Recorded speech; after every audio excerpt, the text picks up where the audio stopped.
Today we're diving into something that might make you feel a little guilty. All those everyday things that we do that might actually be hurting our cat's feelings.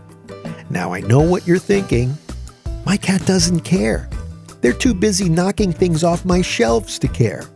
But trust me, these sophisticated little creatures are more sensitive than you might think. You know that moment when your cat gives you that look? The one that makes you wonder if you've somehow deeply offended their ancient Egyptian ancestors? Well, you probably have. And today, we're going to figure out exactly how we're accidentally becoming the villains in our cat's life stories. Let's start with one that we're all guilty of: ignoring their greetings. You come home after a long day, and your cat runs to the door with their tail held high like a furry exclamation mark. And what do? We're too busy checking our phones or carrying our groceries to acknowledge them. But here's the thing. When cats greet each other in the wild, they exchange pleasant hello gestures. By ignoring their greeting, you're essentially saying, "You're not important enough for my attention." Ouch, right? Well, speaking of attention, let's talk about forced affection. This is my wife's biggest sin. You know, the moments when you're overwhelmed by how cute the cat is, that you just have to pick them up and squeeze them. Yeah, well, that's not the love language that they signed up for. Cats are consent-oriented creatures. They prefer to initiate contact on their terms.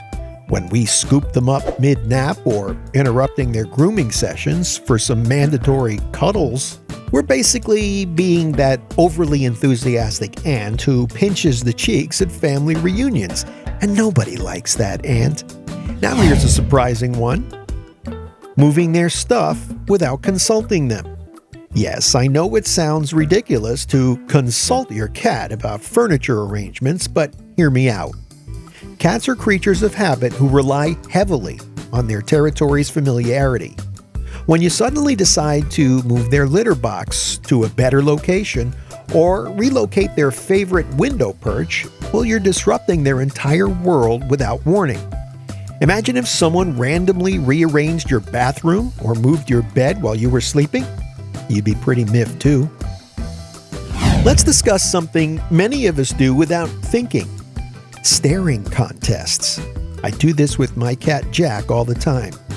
You lock eyes with your cat from across the room, thinking that you're sharing a special moment. Meanwhile, your cat is wondering, why are you being so rude?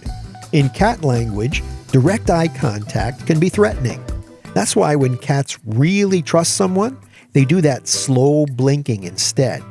It's like them saying, "I'm so comfortable with you that I can keep my eyes closed in your presence."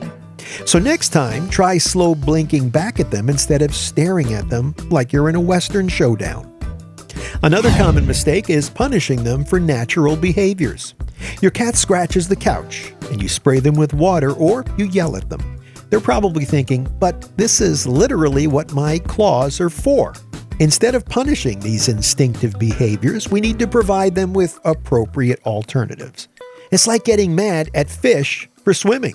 It doesn't make sense, and it damages your relationship. Here's another one that might surprise you: talking to them in a baby voice all the time. While cats do respond to higher-pitched voices, constantly using baby talk can actually be confusing and somewhat condescending to them.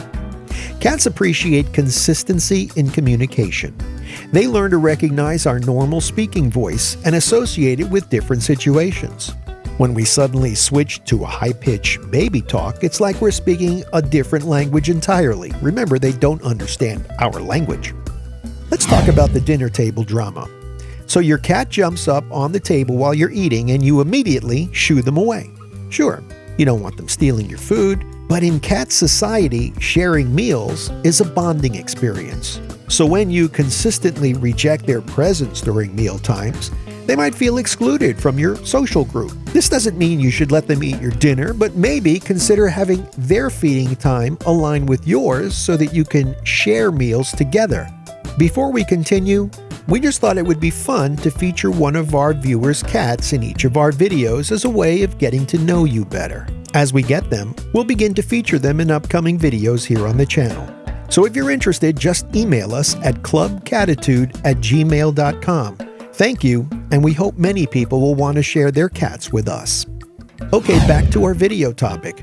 One of the biggest emotional hurts we can inflict on our cats is inconsistency in our schedules. Cats are creatures of routine who can actually tell time pretty accurately.